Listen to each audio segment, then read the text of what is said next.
Well, Dr. Brooke Mobley is a staff physician at DaVita Kidney Specialists of Northern Florida in Lake City. She graduated from the Philadelphia College of, get this right, Osteopathic Medicine's dual degree program in 2008. She also has received her MBA from St. Joseph's University. Her 3-year internal medicine residency was completed at Christiana Care Hospital in Delaware, where she sat on the Residence Council Board as the intern representative and on the Graduate Medical Education Committee as a resident representative. Dr. Mobley has recently completed a 2-year nephrology fellowship and has also continued her role on the Graduate Medical Education Committee as the nephrologist fellow representative. Her passion for healthcare is displayed through her focus on serving our underprivileged communities, valuing patient education, and encouraging patient ownership and improved health.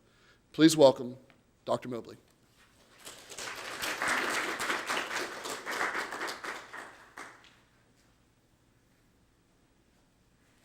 Thank you. I don't typically stand still, so I'll try to stand still for the mic and for you guys. Catherine did a wonderful job of hitting a lot of the topics that I'm going to talk about, so I'll just try to focus more on the clinical aspect of things. But first, let's actually define obesity. We hear it all the time. We've heard slang words for it: fat, thick, big boned, curvy, voluptuous. But what exactly is obesity? So obesity is excess body fat determined by the body mass index, known as the BMI. Now, we can all calculate our own BMI. It's our mass in kilograms. The United States is the only one who uses things outside of this metric system. So anything clinically is going to do things like European. So kilograms, mass, and you can convert it on Google. You can put in what your weight is in pounds, and they'll convert kilograms for you, divided by your height in metric squared. And again, you can Google this too. You can put your height in inches, feet, and it will convert it for you. And you divide these two numbers together. So a BMI, as Catherine stated, from 18 to 24.9 is normal. So then we'll define overweight. Overweight is 25 to 29.9. Class 1 obesity is 30 to 34.9. Class 2 obesity is 35 to 39.9. Class 3 is greater than 40. This is what's called severe obesity. And this is where we start to see medical complications of being obese. And recently, they've added, for a BMI greater than 45, super obese. No superhero there. Obesity is the leading preventable.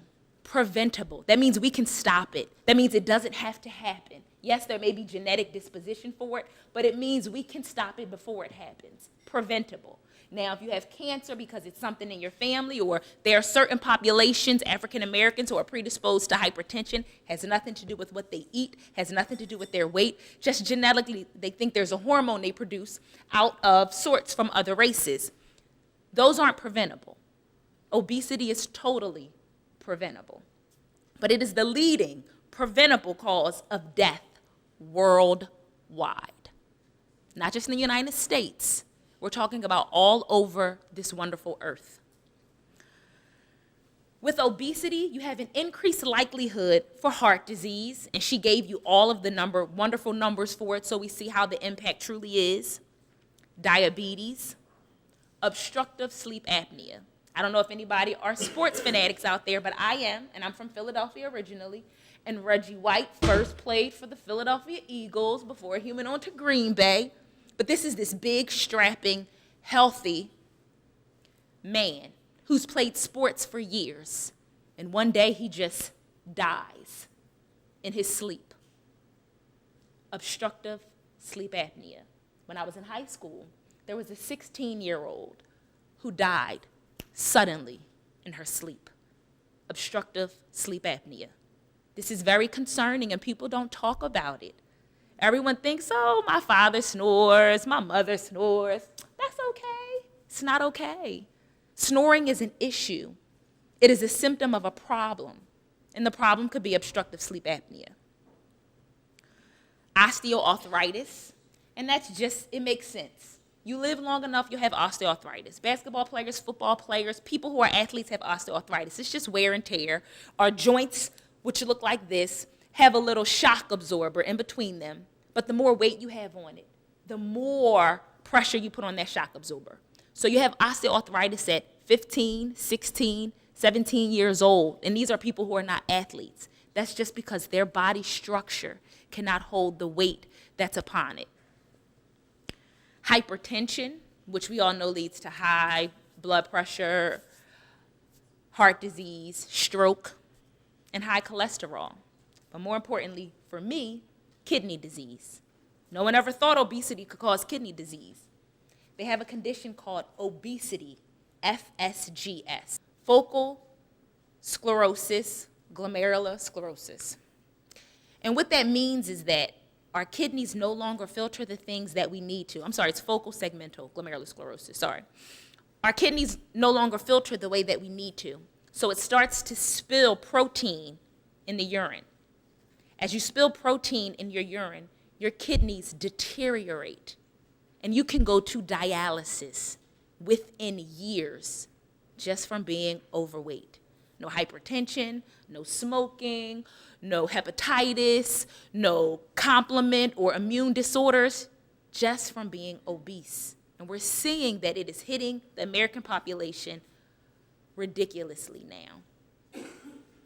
So, why do we have obesity? Well, there are a lot of different reasons. Most commonly is because we have an increase of excessive food energy intake. We spend more energy doing this, putting more and more food in our mouths, and not healthy foods, and larger portions, supersizing it, large versus mediums. We have lack of physical activity. We have the Wii, we have PS4, we have all these other games I can't even afford, but all of the kids have them, and they spend more time on those than they do doing anything else. I remember when I had to be outside until the street lights came on, and then only then did I come inside to wash up to go to bed. Now kids are inside more than they are outside. Medical conditions can also cause obesity. Thyroid problems, some psychiatric problems, and some medications. And then some people are just genetically predisposed. But just because you're genetically predisposed doesn't mean that it has to happen. It just means that you have an increased risk of it happening. So what do we do about obesity? Portion control. Now, this is something that I tell my patients. I'm one of the 50% who talks about weight. I talk about it very candidly, and I will show you guys today, not only do I talk about it, but I show them what can be done. I call it the half and half. You get your money's worth. If you go out to eat, when the portion comes, you automatically ask for a doggy bag. And you take half of everything and put it in a doggy bag. And you know what? You got lunch for tomorrow. You got 2 meals for one price. And you're watching obesity. Increasing physical activity. And as a physician who's a kidney doctor, I have sometimes an older population, or a population that says, I have chronic back pain. That's something we hear a lot in the medical world, right? I have osteoarthritis in my knees, especially from larger patients because, again, that wear and tear. So there's a lot of excuses as to why we cannot do physical activity. And I'll show you exactly what I tell my patients. I don't care. But when the show is on, you watch your show. Commercial break, you pick an appendage. I'm going to do my left leg. And when the commercial break comes on, I just lift and lift and lift until that commercial break goes off. For my older population, I tell them, you take another commercial break to rest. And in that third commercial break, you lift the next leg. For my younger population, you don't stop. You just go from one commercial, hump day, all right, that commercial's on, that's done. All right, another Geico commercial, next leg, you know, and then we talking about all the holiday sales at Kohl's, then you lift this arm. If you did that 4 to 5 times a week, an average show is 30 to 90 minutes long. You have now done 30 minutes of aerobics without having to worry about the wear and tear on your knees or bending over for that lumbar chronic back pain you have. You may look a little crazy is what I tell my patients, but it will work. And I just saved $42 a month at the gym. So there are no excuses. Everyone can do physical activity, and that's exactly where it starts. I have a patient who thought she couldn't do it. I saw her one day, asked her to come back in a month. She came back. She told me her family thinks she's crazy, but she lost 15 pounds in 30 days. And I said, well, you must have really increased. I told you to start at 3 days a week because she has chronic back pain and she hadn't worked out in years. I don't want her to have a heart attack or a stroke on my accord and my wonderful TV aerobics. And she said, I do it every day. I watch TV every day. I do it 3-4 times a day. It's becoming fun. 15 pounds in 30 days. So anybody can do it. The whole family can sit in recliners and do it together. Because usually when one person in the family is obese, everyone's obese because everybody's eating the same and they have acquired the same sedentary lifestyle. We can decrease our amount of carbohydrates, fatty foods, and foods high in sugar.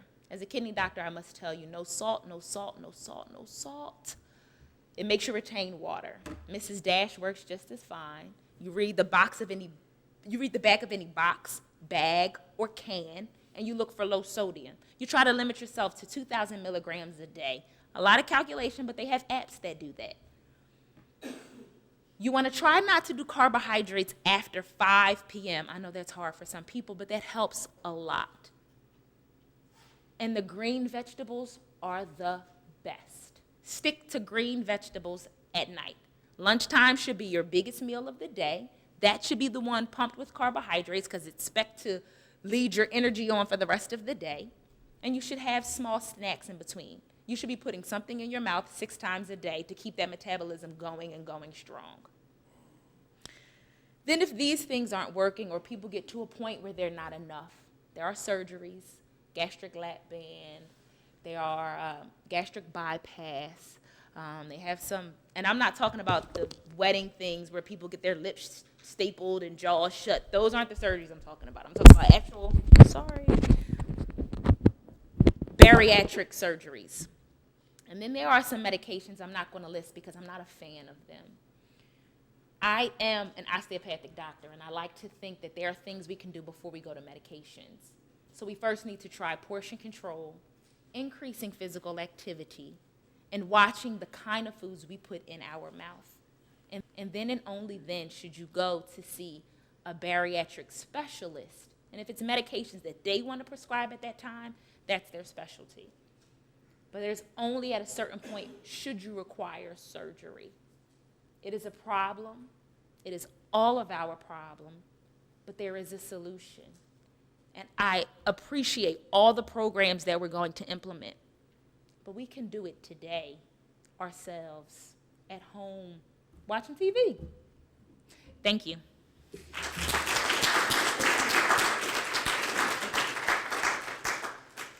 Well, our next speaker, Catherine Gwynn, is a clinical dietitian from Lake City Medical Center. She received her master's degree from Florida State University in food and nutrition science. Prior to coming to Lake City, she worked for a physician in her hometown of Niceville, Florida, serving as a diabetic educator. Catherine is focused on increasing public health awareness for chronic disease prevention, as well as nutrition education and counseling. Although Catherine is new to our area, it is evident her passion for improving health through education and awareness will serve our community. Please welcome Catherine Gwynn.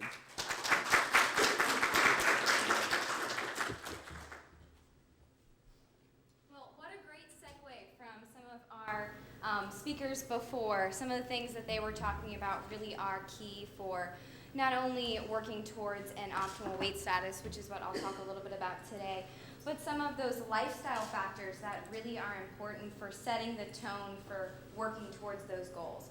So what I want everybody to do right now before I start my presentation is think about one health goal you have. It doesn't have to be everything that this, you want to lose fat, like 50 pounds in 20 days. Just one health goal that you can make 3 small, short-term, attainable goals. So I want you to think about that. Thank you. And now I'll start my presentation, but just have that thought in mind. So we are talking about wellness today, and I'm going to talk to you about a couple tools that are going to be useful in working towards your optimal weight status or those health goals you have. One of those tools is called MyPlate. You might be familiar with it, so I'd like you to join me on a date with MyPlate. Oh, down here. Technology issues. Okay, there we go.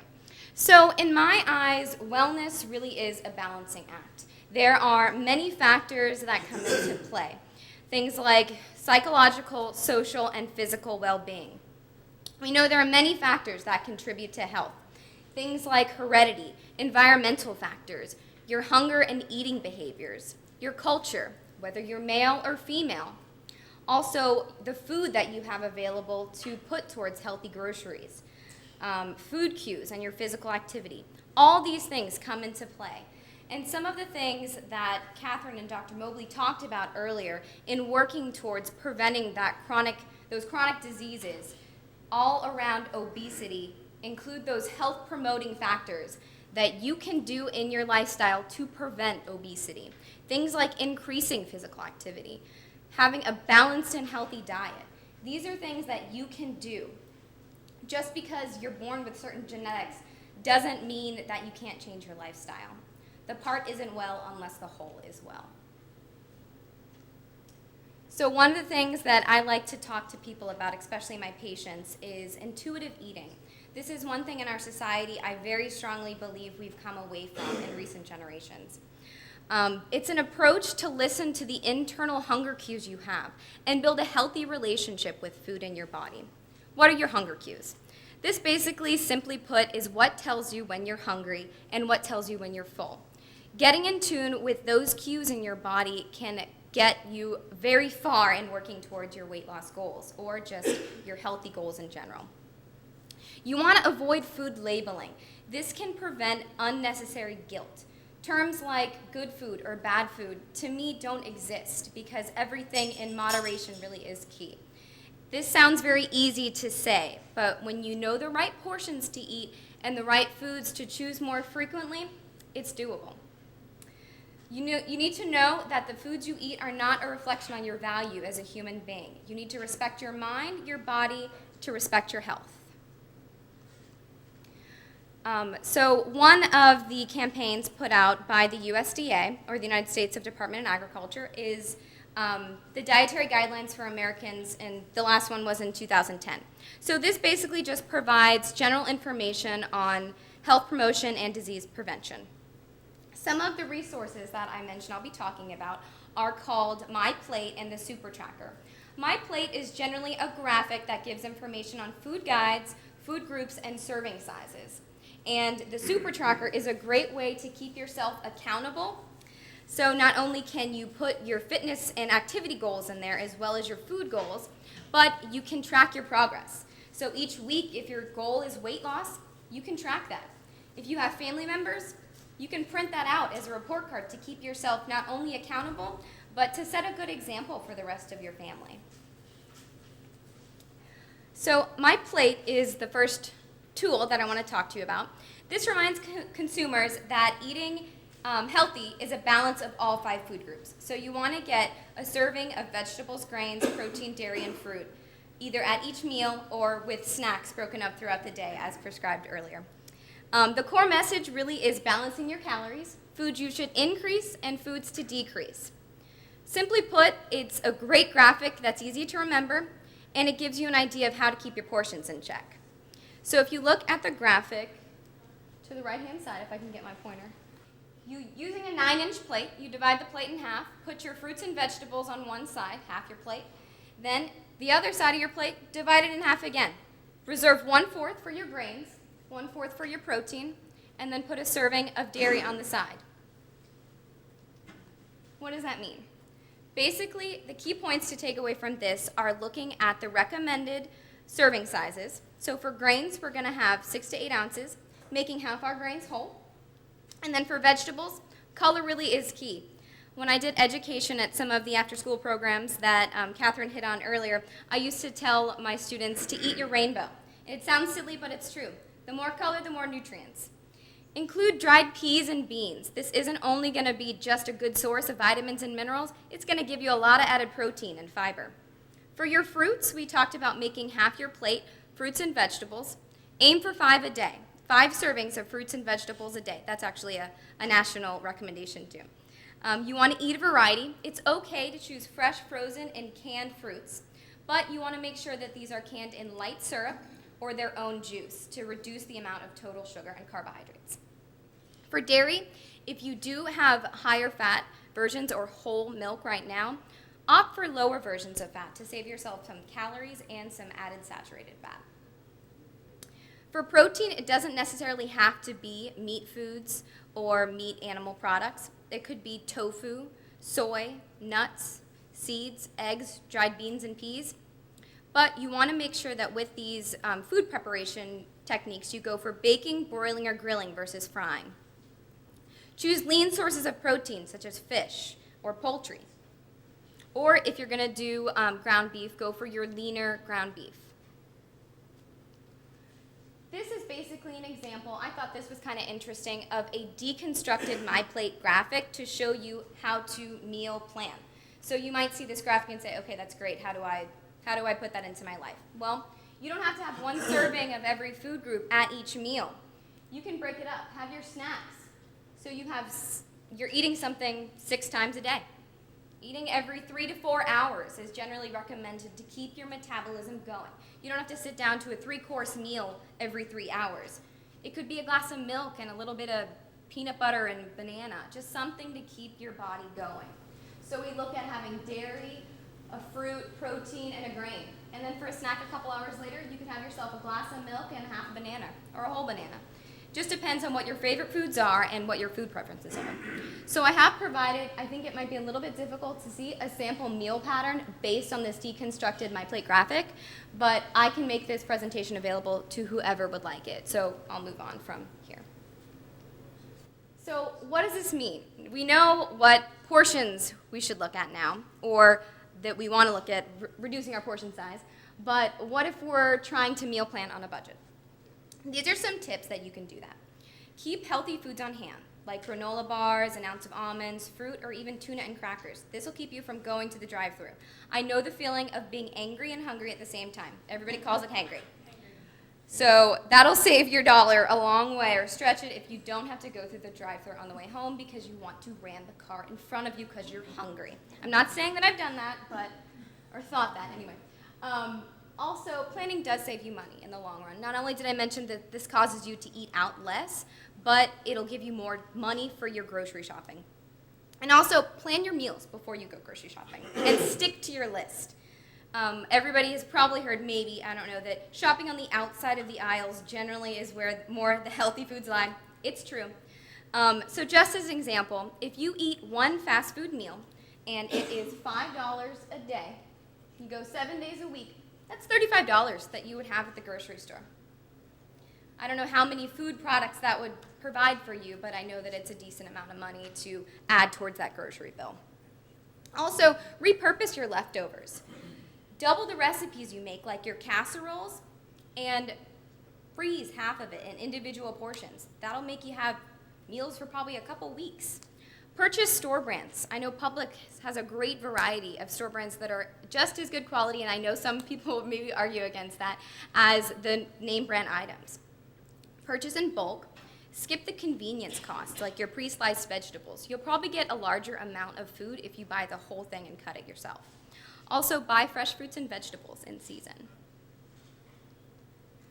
We talked a little bit about physical activity already. Implement the aerobics. Do something through the day. There really is no excuse that you can't do any physical activity.